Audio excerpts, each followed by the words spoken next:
오늘 말라기 3장의 후반부 말씀을 통해서 여호와께 돌아가는 징표라는 제목으로 말씀을 상고하겠습니다. 오늘 읽은 본문 안에는 하여튼 굉장히 많이 사용이 되는 본문이죠. 말라기 1장에서 4장까지 있는 중에 아마 제일 많이 사용하는 본문이 아닐까 그런 생각이 듭니다. 또 특히 이제 부흥사 같은 분들은 이 말씀을 그냥 아주 달달달달달달 나오죠. 입에서 말라기 3장 7절, 8절, 9절, 10절 이렇게 해서 굉장히 중요하게 여기는 11조에 관련된 본문이에요. 그러니까 11조에 대한 얘기를 하려고 그러면 이 본문을 빼고 얘기하는 사람이 거의 없는 것 같아요. 그죠? 예. 여러분도 많이 들어보셨죠? 이 본문을 가지고 11조 내라고 윽박지르고 또 윽박지른 사다가 어떠다가는 또 잘 달래가지고 복 받기 싫냐고 복 많이 받으려면 11조 내야 된다고 또 복을 쌓을 것이 없도록 준다 그러지 않느냐고 그러면서 계속해서 이 본문을 11조에다가 초점을 맞추고 있는 그런 본문이라고 우리가 일반적으로 많이 듣고 알고 있어요. 그런데 이 본문 때문에 논란이 너무너무 많습니다.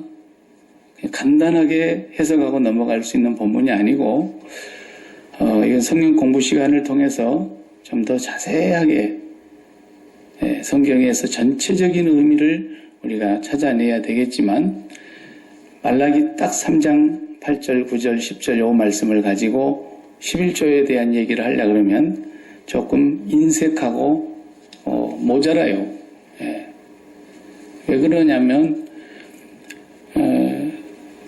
신약 성경에서 이렇게 11조를 야무지게 강조한 데가 없기 때문에 신약 성경에도 좀 한번 예수님이 따끔하게 짚고 넘어가셨으면 그걸 가지고 더 힘을 실을 텐데 요한나 본문 가지고 평생 우러먹기는 좀 빈약하다 이 말이에요. 본문이.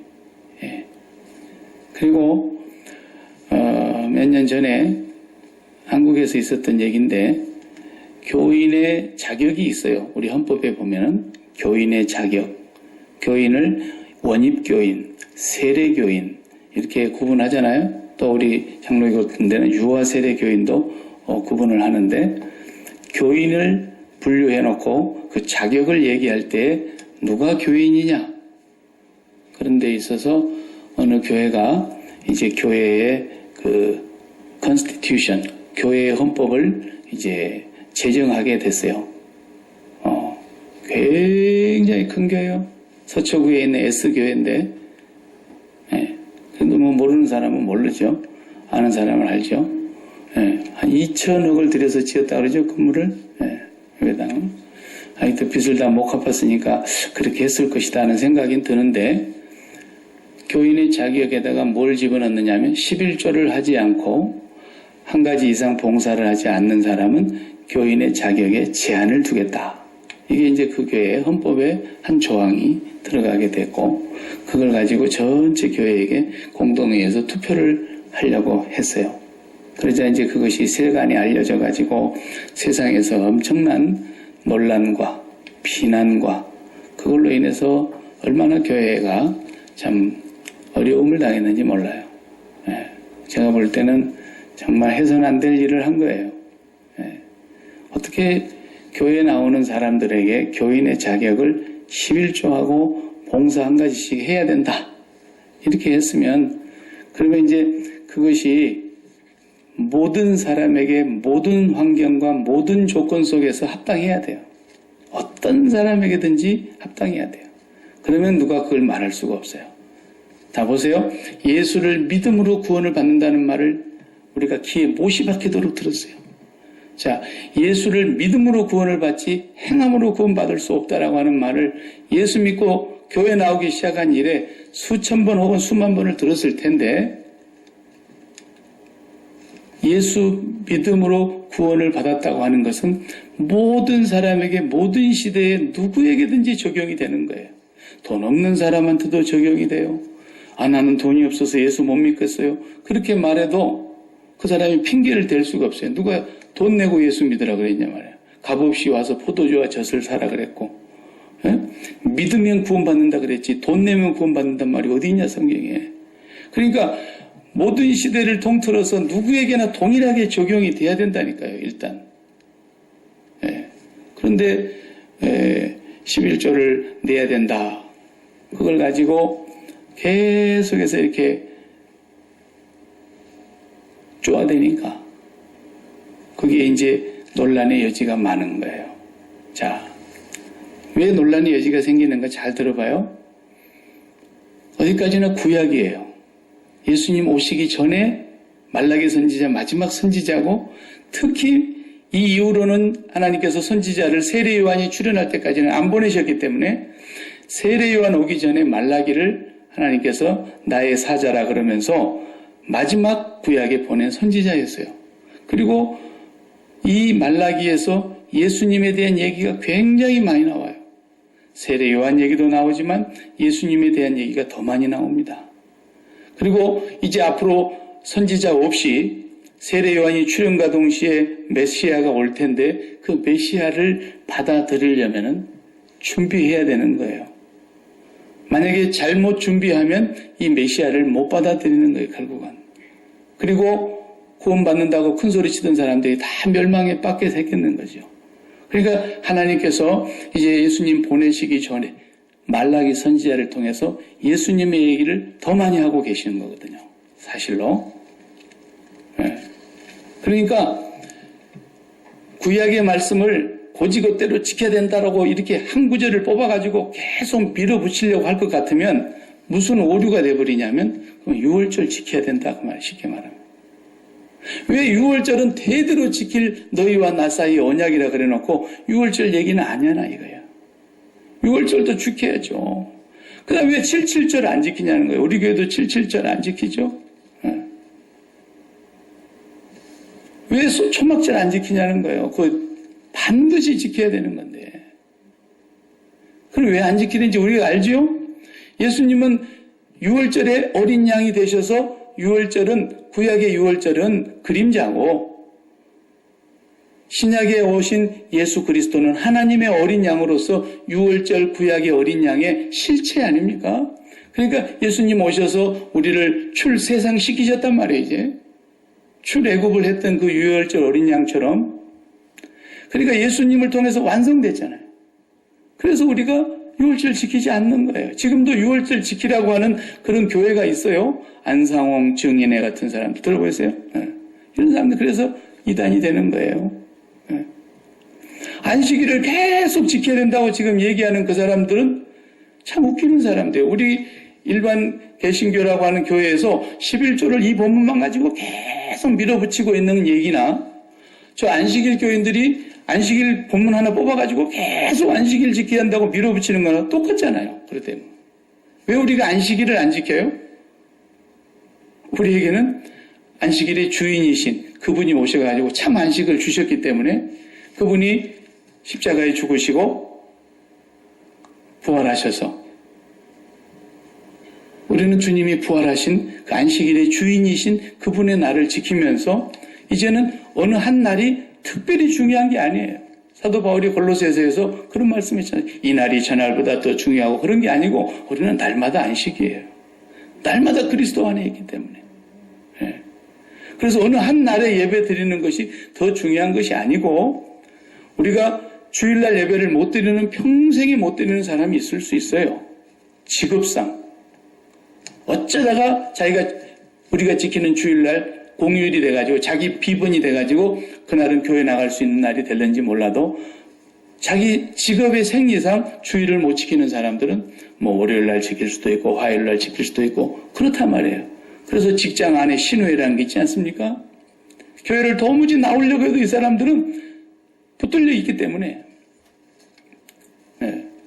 기차 운전사 그러면은 절반은 주일날 쉬지만 절반은 못 쉬잖아요. 네. 비행기 조종사 절반은 쉬지만 절반은 못 쉬는 거예요. A번, B번이기 때문에. 군인 아저씨들 보초 쓴 사람 전부 그날 주일날 보초 쓰니까 주일 못 지키잖아요. 그래도 주일 못 지켰다고 구원 못 받는 게 아니잖아요. 예수 그리스도께서 안식일의 주인이 되시고 예수 그리스도는 우리에게 참 평강과 안식을 주시기 위해서 오신 분이기 때문에 우리가 그리스도 안에서 어느 날을 지켜도 사실은 문제는 없는데 주일날이 예수님이 부활하신 날로서 우리가 지키는 거예요. 그냥. 예. 그러니까 구약을 주장하려면 일관되게 처음부터 다 주장하든지 더 나아가서 날마다 우리 주일날 저 예배당 밖에 마당에다가 제단 하나 쌓아 만들어 놓고 전부 다 뭐 양 한 마리씩 몰고든 양 없으면 염소라도 한 마리씩 전부 끌고 와서 매주 죽여가지고 제사 지내야 된단 말이에요. 왜 안 지내요? 그리스도께서 구약의 율법의 제사는 모형이고 그림자라 그랬잖아요. 그러나 실체가 왔기 때문에 히브리서 10장에서 계속 그 얘기하고 있지 않습니까? 율법이나 그런 것들로 다른 제사로서는 우리를 온전히 깨끗하게 씻을 수가 없으니까. 온전한 제물 하나님의 어린 양 그분이 오셔서 영원한 단번에 제사를 드렸다. 그러므로 우리가 저 앞에 번제다 이제 다 치워버린 거 아니에요? 만들 필요가 없어진 거예요. 그러면 구약이라고 하는 것은 전부가 다 예수 그리스도로 완성된 얘기란 말이에요. 아멘이죠? 네.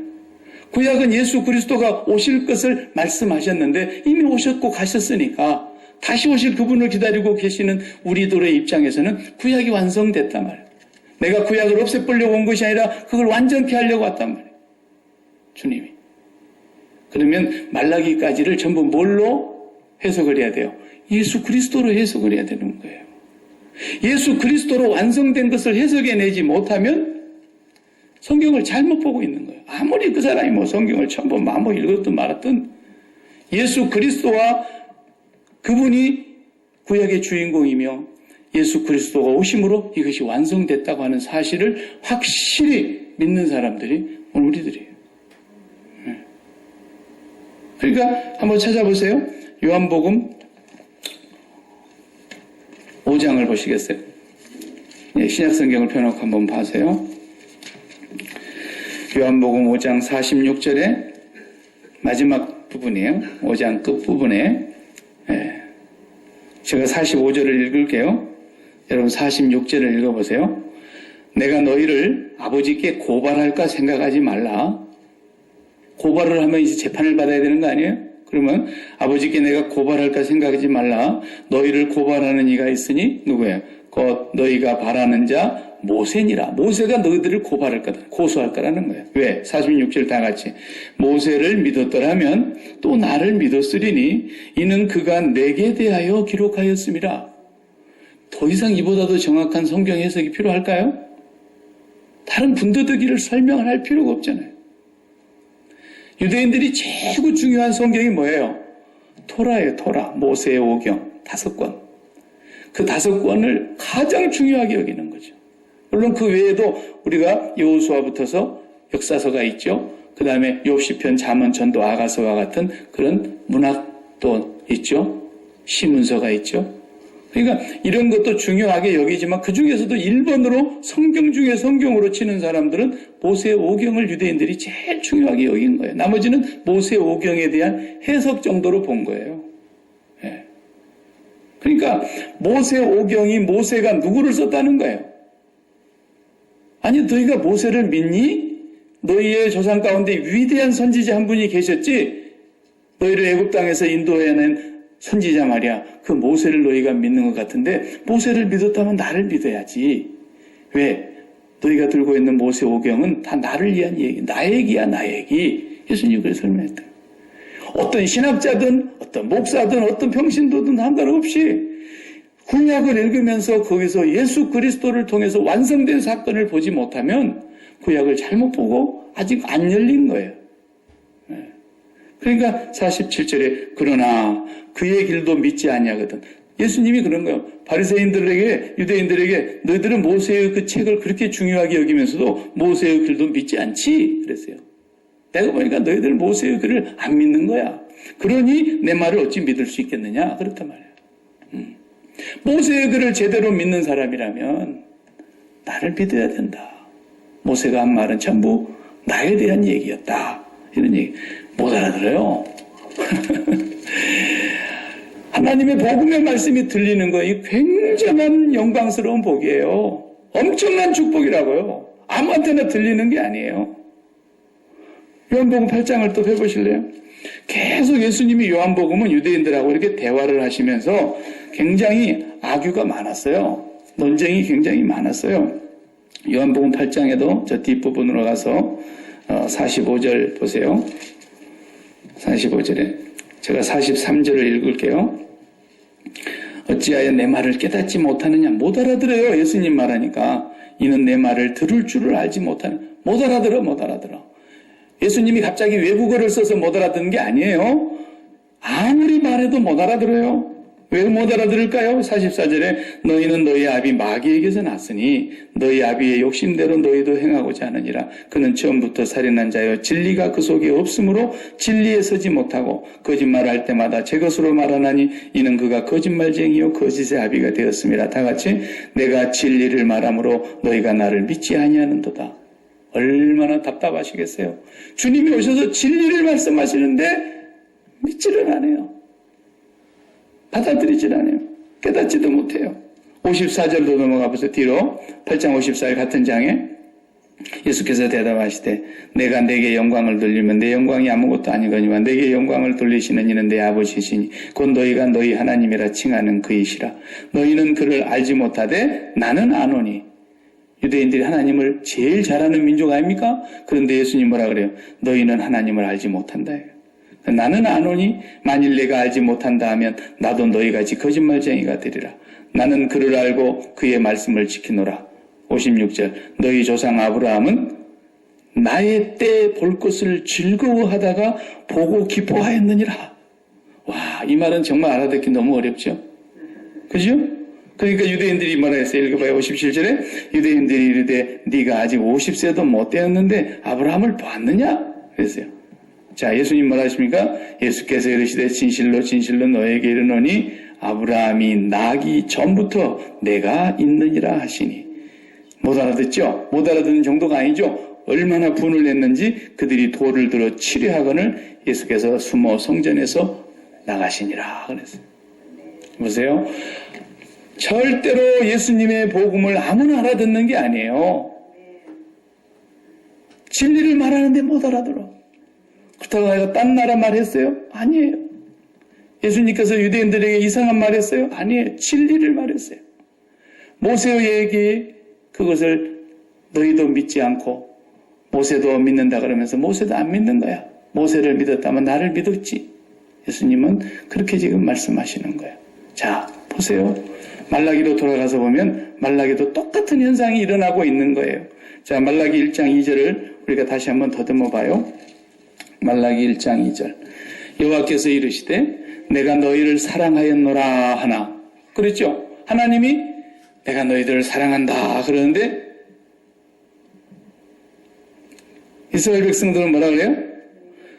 너희는 이르기를 주께서 어떻게 우리를 사랑하셨나이까?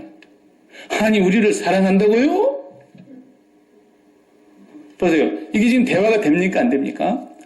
부모 자식 간에도 그런 대화가 되죠? 내가 너를 사랑한다. 그러니까 언제 나를 진짜 사랑해봤냐? 에?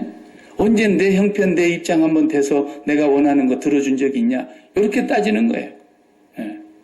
내가 너를 사랑한다. 그런데도 자식의 입장에서 그걸 언제 나를 사랑했냐고 이렇게 말하면 대화가 돼요, 안 돼요? 안 되죠. 동문서답을 하고 있잖아요. 그러니까 하나님이 정말 사랑하시는 게 사실인데 하나님이 변하지 않는 분인데 이스라엘은 언제 우리 사랑했어요? 이런다 말이죠. 대화가 안 돼요. 또 보세요. 1장 6절에도 내 이름을 멸시하는 제사장들아. 멸시했다 이거. 그런데 그 6절 마지막 부분에 보세요. 너희는 이르기를 우리가 어떻게 주의 이름을 멸시하였나이까? 우리가 언제 하나님을 멸시했어요? 그러면서 또 따져들잖아요. 말이 돼요, 안 돼요? 대화가 안 돼요, 대화. 2장 17절도 보세요. 2장 17절에 보면 너희가 말로 여호와를 괴롭게 하고도 이르기를 우리가 어떻게 여호와를 괴롭혀드렸나이까? 또 그런다는 거예요. 그렇게 부모 속을 썩여놓고 내가 언제 그랬어요? 그런 거 똑같아요 지금. 그죠? 네. 전부 대화가 단절돼 버렸어요. 3장 13절 여호와가 이르노라 너희가 완악한 말로 나를 대적해놓고도 이르기를 우리가 무슨 말로 주를 대적하였나이까 하는도다. 그렇게 덤벼놓고 대적해놓고 거스려놓고 불순종해놓고 언제 그랬어요? 완전히 뭐예요? 대화의 절벽이 절벽, 단절. 아주 막내니 같은 자식이 하나가 있다고 해봐요. 근데 얘가 계속 하라는 건 안 하고 사고만 치고 다니는 거예요. 경찰서에 끌려갔다가 오면 또 끌어집어 내놓고, 감옥에 갈 놈을 겨우 돈 들여서 또 한승이 빼놓고, 하여튼 그러게 여기를 막 수십 번 했어. 그런데 이 자식이 또 감옥에서 감옥 들어갈 일을 했는데, 아버지, 내가 이제는 절대로 안 할 테니까 한 번만 용서해 주세요. 한 번만 살려주세요. 막 그래봐요. 머리는 막 사자 머리를 해가지고 와갖고 옷은 그냥 온 사방에 구멍난 옷을 입고 동네방네 그냥 그러고 와가지고 있으면은 아버지가 뭐라 그랬어요? 야 이놈의 자식아 가서 머리나 똑바로 좀 하고 와서 얘기해라. 그렇게 얘기를 하면 내가 머리나 똑바로 하고 오면 되는 거구나. 아들은 그렇게 생각하는 거야. 그게 말이 맞는 거예요. 아버지 말을 이해하는 거예요 지금. 전혀 아버지하고 대화가 안 돼. 그러니까 이 상황에서 그리스도를 보내면 이 사람들 끝장나는 거예요. 그리스도를 받아들일 수가 없어요. 그런데 지금 말라기 선지자를 끝으로 그리스도를 보내시겠다고 말씀하고 계세요. 지난 우리가 3장 1절에서 6절까지 보는 내용 가운데 예수님의 오실 것에 대한 너무나 확실한 예언을 막 주시지 않았습니까? 그렇다면은 이제 말라기 3장 7, 8, 9, 10 이 11조에 관한 이 내용도 예수 그리스도로 재해석돼서 완성된 것을 우리가 봐야 돼요. 그걸 못 보면 이걸 맨날 11조 본문으로 불고 늘어져가지고 11조 하고 11조 타령만 하는 거예요. 이 본문 가지고. 11조를 얘기하려면 이걸로 얘기하면 안 돼요. 다른 걸로 얘기를 해야지. 이건 지금 11조 얘기하려고 하는 얘기가 아니거든요. 그러니까 한국 같은 데서는 만약에 이런 거 해석을 이런 식으로 하면 목사 옷 뺏긴다 그럴 거야 아마. 그래도 요즘은 이제 많은 젊은 학자들이나 또 양식이 있고 또 영적으로 깊이가 있는 분들은 이제 제대로 말하죠. 제대로 말하고. 일적에 같은 때는요, 이거 잘못 얘기하면 신학교 교수도 그냥 바로 옷 뺏겨버렸어요. 총회에서. 이상한 거 가르친다고 그래가지고. 근데 구약은 예수 그리스도를 통해서 완성되었기 때문에 모든 본문이 그리스도에게 초점을 맞추고 있다는 걸 알고 보면 이것도 간단히 해석이 되는 거예요. 11조라는 그 구약의 히브리어를 단어로 공부 시간이 아니기 때문에 제가 다 설명을 못 드리고 나중에 제가 기회가 되면 전체 교인들이 있을 때 주일 오후에 우리 시간이 있으니까 한번 다루겠어요. 마하세르라 그래요. 마하세르. 11조라는 단어가 그런데 그 마하세르라는 말은 마라는 단어와 아세르라는 단어 두 개가 이렇게 붙어 있는 거예요. 두 글자가 붙어서 된 거란 말이에요. 마라는 말은 이 그릇을 말해요. 뭘 담는 그릇, 용기, 이런 걸 말하는 거, 어떤 장소, 그런 것을 말할 때 마라는 걸 마. 그리고 뒤에 나오는 아세르라는 것이 10이라는 뜻이에요. 10번째. 그런 뜻이에요. 그 구약에서나 신약에서나 히브리어나 헬라어나 10이라고 하는 단어는, 열이라는 그 단어는 많은 의미를 갖고 있어요. 그 중에 가장 대표적인 의미가 뭐냐면 전부를 말하는 거예요. 전부. 만 숫자는 거예요. 꽉 찬 숫자. 그래서 이 10이라고 할 때는 여러 개가 있는데 그 여러 개를 다 포함하는 하나. 그런 뜻이에요. 그것이 어디서 쓰여진 말이냐면 10계명 보세요. 거기서도 10이라고 그랬어요. 왜 하필이면 10계명이겠어요? 그런데 히브리의 그 단어 속에는 10이라는 단어가요, 많은 것들을 다 포함하고 있는 하나다, 그런 뜻이거든요. 십계명이라는 그 히브리 단어도 보면은 십계명이라고 쓰여져 있지 않아요. 히브리어 단어에는. 네. 그 계명의 그 하나, 이렇게 써져 있어요. 그 계명들의 그 하나, 이게 십계명이라는 히브리 말의 뜻이에요. 그 말이 무슨 말이에요? 0부터 9까지라는 숫자를 가지고 수많은 숫자를 만들어낼 수 있잖아요. 0부터 9까지 그 10개의 숫자를 조합해 보세요. 얼마나 많은 숫자가 나오겠어요. 그런 것처럼 계명은 말도 없이 많아요. 말도 못하게. 특히 예수님 때 613가지의 계명이 있었고, 그 613가지를 또 구체적으로 설명하는 또 율법의 해설서가 있었고, 미드라시 같은 법전들이 있었어요. 그 중에 가장 성경하고 조금 거리가 멀지만 성경에서 나온 지혜를 모아놓은 탈무드 같은 책도 있잖아요. 유대인의 지혜서라 그래가지고. 그러니까 그 많은 계명들을 다 포함하는 그 하나, 이게 십계명이라는 뜻이라니까요. 그것을 10개로 딱 함축해서 주신 거예요. 그러니까 613가지 조항이 있어도 그 613가지를 다 포함하고 있는 그 하나, 그런 뜻이 바로 십계명이라는 뜻이란 말이에요. 11조도 똑같은 말이에요. 11조도 같은 10이에요, 거기가. 그래서 마아세르라는 말은 뭐냐? 아세르라는 말은 10이라는 뜻인데 똑같아요. 모든 것을 다 포함하는 하나라는 거예요. 모든 것을 다 포함하는 대표로서의 하나. 네. 그게 마아세르 11조라고 번역을 해놨어요. 네. 그러면 모든 것이 뭐냐면 여기서 말하는 그 모든 것이 구약 전체를 말하는 거예요. 쉽게 말하면. 넓은 의미로 해석하면. 율법 전체를 얘기하고 제사 드리는 법 전체를 얘기하는 거예요. 그 전체를 다 포함하고 있는 하나. 그게 십계명이며 또한 그게 11조예요. 예. 그러니까 율법의 전체의 핵심은 뭡니까? 율법의 전체의 핵심은 의와 인이에요. 의와 인. 율법 안에 들어있는 것이. 다시 말하면 공의와 사랑이라고 말해요. 율법 전체가. 그것을 예수님께서 누가복음 11장에서 그렇게 설명을 해 주셨어요. 누가복음 11장 한번 찾아봐요. 42절.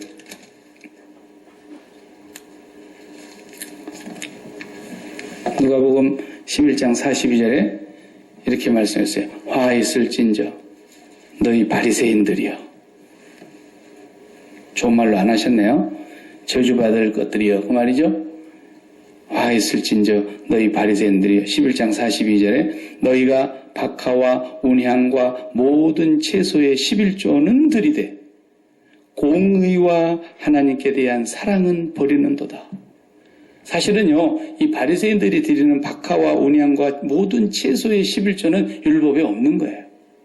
근데 이 사람들은 워낙에 율법을 잘 지킨다고 소문난 사람들이고 자칭 저들은 율법을 제일 잘 지키는 흠이 없는 자들이라고 생각했기 때문에 성전에서 분향단에서 불을 피울 때, 향을 피울 때 쓰는 재료로 쓰는 박하와 온향과 이런 것까지도 10의 1을 드렸다는 거예요. 그 소득을 가져왔어요. 그리고 채소, 오이 10개 넣었다 하면 1개 갖고 왔고.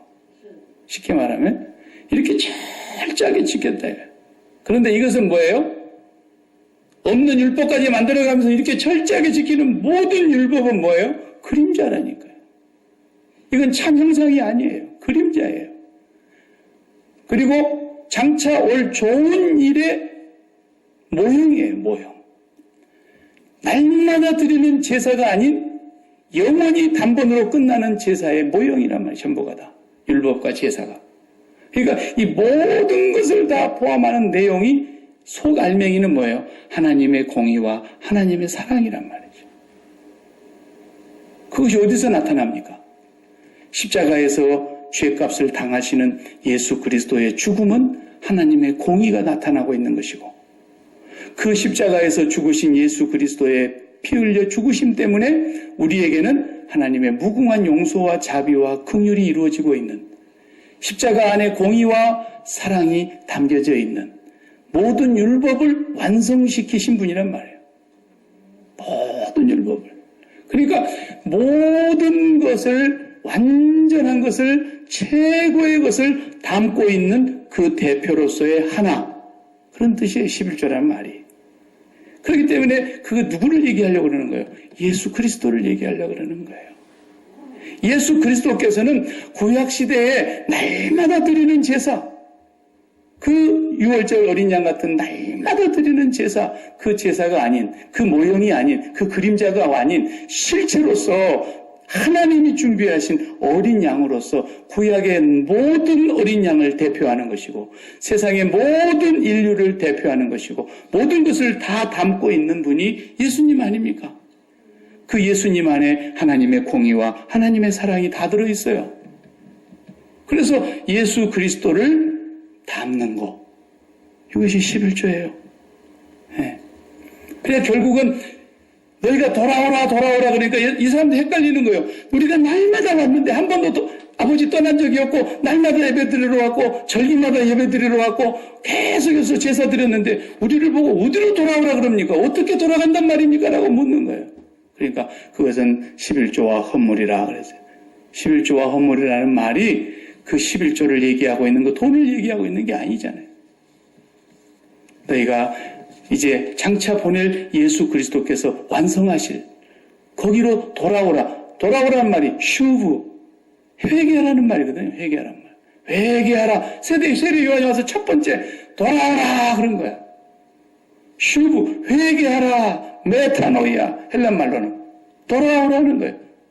뭐가 돌아오는 거예요? 마음이 아버지께로 돌아오라라는 거예요. 그러면 아버지께로 돌아갈 수 있는 길은 돈 갖고 돌아갈 수 있어요? 우리의 선행 갖고 돌아갈 수 있어요? 어떻게 아버지께 돌아가냐고요? 돌아갈 수 있는 길은 유일한 길이에요. 예수밖에 없어요. 그 예수 그리스도를 너희의 몸 안에 담아라. 그래요. 그럼으로써 돌아가는 거예요. 우리가 예수 그리스도를 담는 것이 곧 우리가 11조예요. 네.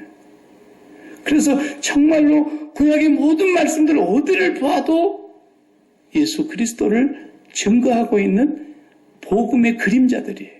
네. 네. 그리고 제가 오늘 본문을 여러 번 읽으면서 준비하는 가운데서 보니까요, 번역이 잘못됐어요. 네. 뭐가 번역이 잘못됐냐면 8절에 사람이 어찌 하나님의 것을 도둑질하겠느냐 그랬는데 원문에는 그렇게 안 나와 있어요. 네. 사람이 어찌 하나님을 도둑질하겠느냐 이렇게 나와 있어요. 하나님의 것 그렇게 안 했어요. 하나님을 도둑질하겠느냐 그랬어요. 그러나 너희는 나를 도둑질하고도 그랬어요. 근데 나의 것이라고 번역했어요. 왜 이랬는지 모르겠어요. 나를 도둑질하고도 말하기를 우리가 어떻게 주님을 도둑질하였나이까 그랬어요. 본문에 뭐뭇의 것 소유격으로 쓰여 있질 않아요. 전부가 다 하나님을 도둑질했다 그랬어요. 하나님을 도둑질했다는 거예요. 그렇게 하나님을 도둑질한 것이 뭐예요? 이는 곧 11조와 봉헌물이라 그랬어요. 하나님을 도둑질했는데 그 하나님을 도둑질했다는 말을 다른 말로 말했어요. 11조와 봉헌물을 도둑질했다 그랬어요. 이래야 말이 맞는 거예요. 이 11조는 모든 것을 포함하는, 모든 것을 가장 최선의 것을, 열이라고 하는 것은 꼭 10번째가 아니라 전체를 대표하는 하나를 말하는 거라니까요. 모든 계명을 대표하는 그 하나로서의 10계명처럼 모든 재물과 모든 율법을 다 포함하는 그 대표로서의 하나인 그 예수 그리스도, 그 예수 그리스도가 하나님의 11조세요. 이 말은 무슨 말이냐면 요한복음 17장을 찾아보면 그 해석이 나와요. 요한복음 17장을 잠깐 보겠어요. 짧은 시간에 다 얘기할 수가 없어서 오늘은 이 개론적인 것만 말씀드리고 다음에 기회에 제가 자세하게 하겠어요. 17장 23절을 보십시오. 요한복음 17장 23절. 요한복음 17장은 예수님이 십자가를 앞에 두시고 대제사장으로서 기도하신 가장 긴 기도예요. 주기도문은 우리에게 가르쳐 주신 거지만 예수님이 직접 하나님과 1대1로 기도하고 계시는 기도 내용이에요. 그 기도의 내용이 쫙 기록되어 있죠. 그 중에 전부 다 못 읽겠고 23절 보세요. 곧 내가 그들 안에 있고 아버지께서 내 안에 계시어 그들로 온전함을 이루어 하나가 되려 함은 아버지께서 나를 보내신 것과 또 나를 사랑하심 같이 그들도 사랑하신 것을 세상으로 알게 하려 함이로소이다. 그랬어요. 이게 무슨 말이냐면요. 그 위에 21절을 보면 더 분명해요. 아버지여, 예수님이 하늘 아버지를 부르잖아요. 아버지여, 아버지께서 내 안에. 그 말은 보세요. 아버지는 온전하신 분이에요. 그 온전하신 분이 예수님의 몸 안에 계신다니까요. 그것이 뭐예요? 마세르 11조라는 뜻이라니까요. 네. 온전한 것이, 완전한 분이 예수님의 몸 안에 들어와 있어요. 그러니까 예수님이 하나님 안에 또 들어가 계신다 했어요. 또 21절에 그랬죠. 내가 아버지 안에. 그러니까 예수님은 하나님의 마아세르고 하나님은 예수님의 마아세르예요. 그래서 서로 하나가 되어 계신단 말이죠. 우리 안에 있게 하사. 그러면 그들도 다 하나가 되어 그랬어요. 우리를 두고 하신 기도였어요. 우리를 그들이라고 표현했어요. 그들도 다 하나가 되어. 내가 아버지 안에 있고 아버지가 내 안에 있는 것처럼 그들도 다 우리 안에 있게 하사 세상으로 아버지께서 나를 보내신 것을 믿게 하옵소서. 그러니까 우리가 예수 그리스도를 마음에 모시고 있는 거룩한 성전이 된 거 아닙니까? 그래서 너희들이 그 온전한 양식을 내 집에 채우라 그랬어요. 여기서 말하는 온전한 양식이 뭡니까?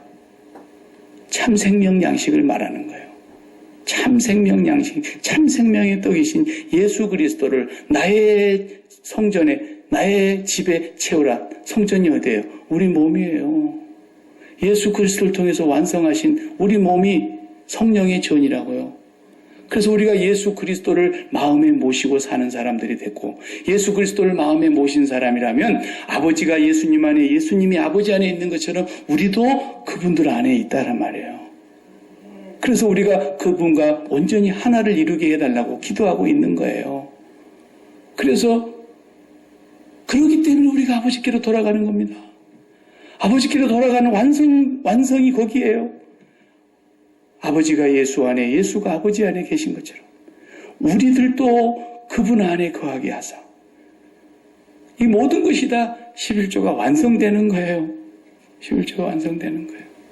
그래서 아버지께로 돌아갈 수 있는 유일한 길이 되었는데 그것을 모르고 얘들은 계속 문자적으로 그것만 지키고 앉아 있는 거예요. 유대인들이 계속 그 숫자만 지키고 있고 그 문자 겉만 지키고 있는 거예요. 겉만. 그래서 누가복음에서 그 얘기했던 거예요. 갑자기 11조 얘기를 왜 하셨냐면 예수님이 바리새인에게 초청을 받아가지고 식사를 하러 갔어요. 제자들 같이. 그 밥을 먹으려고 하면은 유대인들은 반드시 뭘 해요? 밥 먹기 전에 손을 씻어야 돼요. 근데 안 씻고 그냥 막 주워 먹는 거야. 그러니까 그냥 거기 초청했던 바리새인들이 기가 막혀. 이런 더러운 것들을 봤나 말이에요. 너무 기가 막히니까 그것을 보고 막 눈살을 찌푸리니까 예수님께서 그걸 보고 그랬잖아요. 야, 겉을 지으신 분이 속을 지으지 않았겠냐? 마태복음에서는 너희가 그것을 씻고 먹는다고 해서 깨끗한 줄 아냐? 밖으로 들어가는 거지 사람 더럽게 하는 거 아니야. 이 속에서 밖으로 나오는 게 더럽게 하는 거지. 겉을 지으신 분이 속을 지으지 않은 줄 알아? 그러시면서 갑자기 11조 얘기를 하신 거예요. 너희들은 박하와 온양과 근처에 11조까지 막 드리는데 야, 웃기지 마. 그 겉이 중요한 게 아니야. 내면이 중요한 거야. 속이 중요한 거야. 거기에 하나님의 사랑과 공의를 너희들이 잃어버렸단 말이야. 그래서 하나님의 공의와 사랑을 온전히 다 담고 계시는 예수 그리스도. 예수 그리스도가 하나님의 11조가 되신 거예요. 오늘 또 우리가 예수 그리스도를 우리 안에 모셔서 아버지가 예수님 안에, 예수님이 아버지 안에 계신 것처럼 우리들도 그분들 안에 계시도록 예수님께서 간절히 기도해 주신 거예요. 그래서 우리가 예수 그리스도 안에 거하고 그리스도가 우리 안에 거하고 그렇게 함으로써 우리는 하나님 아버지께로 돌아갈 수 있는 영원한 길이 열렸단 말이에요. 이게 11조라는 얘기를 하려고 하는 것이 그것 때문에 한 얘기고, 그 예수 그리스도가 와서 이제는 그걸 완성시킬 것을 말씀하시는데, 오셔갖고 진짜 얘기를 하는데도 다 못 알아들어. 왜? 그 안에 생명이 있었으니 이 생명은 사람들의 빛이라 요한이 그랬잖아요. 그 안에 생명이 있었어요. 뭐예요? 11조예요. 그분의 안에 완전한 생명이 들어있었는데, 그분 안에 완전한 진리가 들어있었는데, 그 진리가 왔는데 사람들이 그 빛을 알아보지 못하더라는 거예요. 왜? 자기들의 어둠이니까. 자기들의 어둠이니까. 그래서 계속 말해도 못 알아듣는 거예요. 너희들 왜 못 알아듣니? 너희 아비가 거짓의 아비 마귀에게서 났기 때문에 그래. 모세를 믿었다면 나를 믿었어야지. 예. 말라기서도 계속 동문서답하고 있잖아요. 말귀를 못 알아들어요. 그리스도께서 오셔서 이제 그것을 완성시킬 것에 대한 예언을 말라기서에서 끝으로 하고 있는 거예요. 11조를 얘기하려면 딴 데서 얘기해야 돼요. 이 본문은 11조를 거두는 본문이 아니에요. 그러니까 그동안에 11조 때문에 얼마나 복잡해졌는지 몰라요. 여러분 11조를 어떻게 드립니까? 그로스 인컴에서 드립니까? 네트 인컴에서 드립니까? 캐시로 들어온 건 어떻게 드립니까? 체크로 드리는 거, 체크로 받는 거 어떻게 드립니까? 캐시로 번 것은 어떻게 바쳐야 됩니까? 어떤 사람 막 또 시간에 11조라 그래가지고 거기다가 더 무거운 짐을 씌워놨어. 그럼 하루 24시간 중에 2.4시간은 하나님께 드리라는 얘기인데, 예? 그러면 2.4시간 동안 그냥 성경 보고 있어야 됩니까? 2.4시간 동안은 억지로라도 큐티하고 앉아 있어야 됩니까? 뭐 해야 시간에 11조를 드리는 겁니까? 왜 사람들이 이렇게 겁만 붙들고 율법의 조항을 없는 것까지 만들어가지고 몸에 11조를 드리라, 몸을 어디부터 어디까지 드려야 11조가 되는 겁니까? 예. 성경의 얘기를 전혀 엉뚱하게 해석하는 거예요. 예수 그리스도를 알지 못하면 성경을 이렇게 엉뚱한 법으로 만들어 놓고 사람을 더 힘들게 만드는 거예요. 그래서 예수님께서 이 무거운 짐을 지고 고통을 당하는 사람들 보고 이 수고하고 무거운 짐진 자들아 다 내한테로 와라. 내 계명은 내 멍에는 쉽고 가볍다. 그러셨던 거예요. 여러분 11조에 대해서 할 얘기가 굉장히 많은데 시간에 한계가 있기 때문에 다 못해요. 나중에 제가 차근차근 설명해 드릴게요. 그러나 구원받은 오늘 우리가 하나님 앞에 드리는 11조, 오늘날에 와서 교회가 하나님 앞에 바치는 11조, 이건 뭐냐라는 거죠. 이것은 제가 다음 시간에 다시 하겠어요. 한 가지는 분명한 거예요. 모든 것이 다 주께로부터 왔다고 우리가 매번 헌금 시간에 고백하잖아요. 하나님 아버지 것이 아닌 게 뭐가 있어요? 산들도 그의 것, 바다도 그의 것, 모든 것이 그분의 것인데 무엇이 아버지 것이 아닌 것이 뭐가 있어요? 그러니까 우리는 이제 어떻게 하나님 앞에 헌금을 드려야 되는가에 대해서 배워야 돼요. 11조를 내라고 말라기 3장 8절 갖고 물고 늘어질 얘기가 아니고 우리가 앞으로 어떻게 하나님 앞에 헌금을 드려야 되는가를 예수 그리스도를 통해서 배워야 된다는 말이죠. 그러니까 다음에 하겠습니다. 기도하십시다. 하나님 아버지, 정말 우리가 주님 앞에 돌아갈 수 있는 길이 무엇이었습니까? 11조를 내면 정말 돌아가는 것이었습니까? 헌물을 내면 돌아가는 것이었습니까? 우리가 무엇을 드려서 아버지께로 돌아갈 수 있단 말이겠습니까? 하나님의 백성들이 그 말을 알아듣지 못하고 동문서답하며 진정 마지막 때에 약속하신 예언자 예수 그리스도께서 오셨을 때 그 구주를 영접하지 못하고 도리어 십자가에 내어주는 어리석은 일을 범하였습니다. 진정으로 하나님께 돌아가는 영원한 길, 유일한 길을 그들은 잃어버렸습니다. 오늘 저희들이 아버지께로 돌아갈 수 있는 이 영광스러운 축복과 은혜를 이방인 저희들에게 먼저 허락하여 주신 것을 감사합니다. 예수 그리스도를 새롭게 깨달아 알아가며 더 깊이 알아가며 예수 그리스도 안에 진리 가운데 복음 안에 저희들 항상 머물러 있을 수 있도록 은혜를 베풀어 주시옵소서.